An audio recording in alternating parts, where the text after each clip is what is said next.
Au départ, c'était, j'ai commencé un peu à sortir dans les bars avec une copine qui, elle, avait un peu d'entraînement, donc elle buvait quelques verres déjà.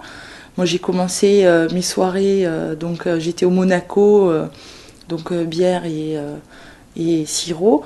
Et j'en buvais 2, je savais plus du tout où j'étais toute la soirée. Et à la fin, c'était après on enchaînait tous les week-ends. Donc là, on arrivait à 25 ou 30 verres dans la soirée. Puis c'était plus de la bière, c'était du gin.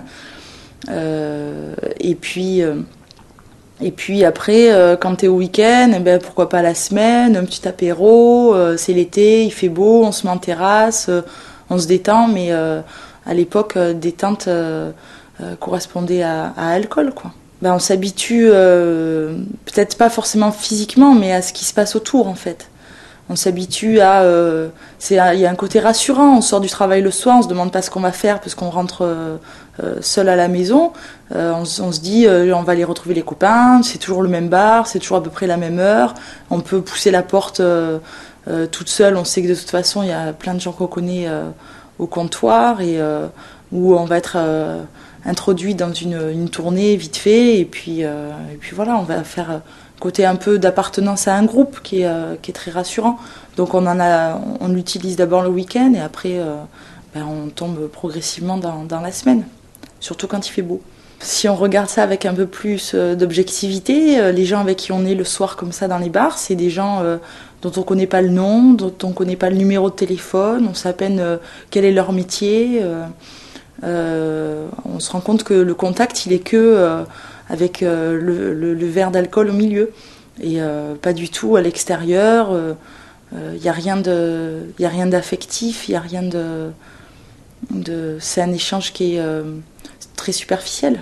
Il y a eu une année où là vraiment on abusait vraiment parce que c'était vraiment tous les soirs et puis un matin, après tout un week-end où là il y avait une fête de village à côté, donc on a fait le vendredi soir, le samedi soir, le dimanche soir, le lundi midi.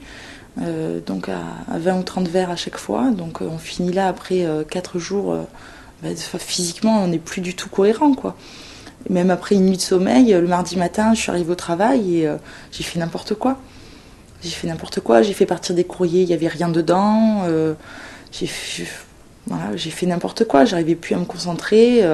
Et là, je me suis dit, bon, là, il y a un blême, quoi. Ça va pas, je peux pas continuer comme ça. J'arrive même plus à assurer...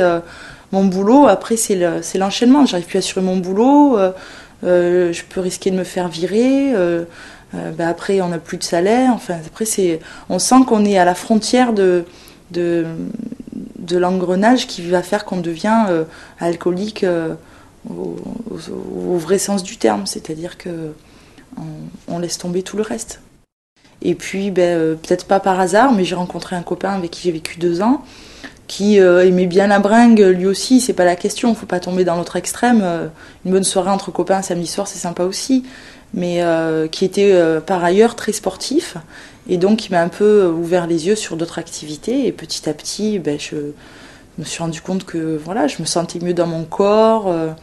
Mes dimanches, je me levais le matin, j'avais la pêche, j'avais envie de faire plein de trucs. On était toujours avec des copains, d'autres copains, on rigolait, on partait... se baigner, faire les cons, c'était plus intéressant des échanges entre amis la journée dans le cadre d'activités sportives ou autres de loisirs que le soir derrière un comptoir. Je m'emmerde.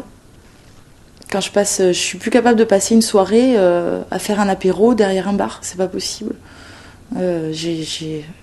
Parce qu'au bout d'un moment, eux, ils sont dans un certain état qui n'est pas le mien. Donc, ils rigolent de tout, de rien. On ne peut pas parler sérieux. Ou quand je lance quelque chose pour rigoler, ça les fait pas rire. Quand ils disent quelque chose pour rigoler, ça me fait pas rire. Enfin, on n'est plus du tout sur la même longueur d'onde. Et la communication, là, elle est carrément impossible, quoi. Impossible. Et puis en plus, ça n'a aucun sens quand on n'a pas bu de rester 4 ou 5 heures accoudés à un comptoir, au même comptoir, à la même place. Sans boire, ça va. Et puis les sirops, au bout de 4, c'est bon, quoi. Faut aussi être sûr de soi pour refuser, parce que forcément, ces gens-là, ils vont nous renvoyer t'es chiante, t'es rabage, et Dieu sait quoi. Donc faut aussi être un peu plus sûr de soi pour arriver à résister et comprendre que les critiques qu'ils peuvent exprimer à ce moment-là, elles sont pas du tout fondées, quoi. Qu'à la rigueur, ça les dérange plus eux de voir quelqu'un qui assume de passer une soirée sans boire. Ça doit leur envoyer peut-être des choses négatives à eux plutôt qu'à nous. Nous, on est sûr de nous, on sait que boire comme ça n'a pas d'intérêt pour la soirée, donc voilà.